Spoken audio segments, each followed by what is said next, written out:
One of my students walked into their lesson the other day and said they were having a really hard time learning how to play guitar chords. Now, chords are really one of the absolute fundamental things you have to learn how to play on the guitar, because most people want to learn to play guitar for accompanying their voice. So the first thing you have to do is learn a couple of chords and a couple of strumming patterns, or even just one strumming pattern and 3 chords, and then learn to keep those going very steadily and just strumming, changing chords while you keep a strumming pattern going. And then you're in really good shape for playing whatever you want. So chords are why, again, most people take up the guitar, although some people want to get into classical guitar playing where you're doing some fancy finger picking and all things like that.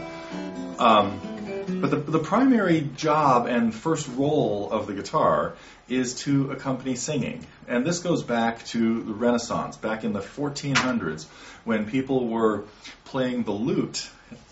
This is long, 200, 300 years before guitar was even kind of conceived.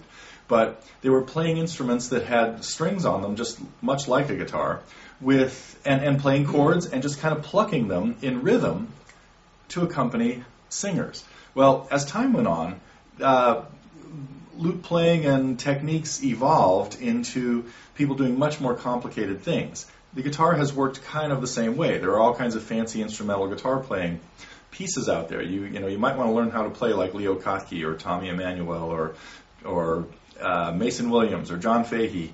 But if we look at some of our popular singer-songwriters now, Neil Young, James Taylor, Gordon Lightfoot, Incubus, so to speak, there are a lot of songs that are just driven by playing chords and strumming them. So you learn a little bit about how to play chords, and then you strum, and now you're in good shape. So the first chords I recommend people learn are the open chords. There are essentially 8 of them, 5 major chords and 3 minor chords. The 3 minor chords are E minor, A minor, and D minor. There are other ones, but those are the most 3. There really aren't other open ones. And then G, C, D, A, and E.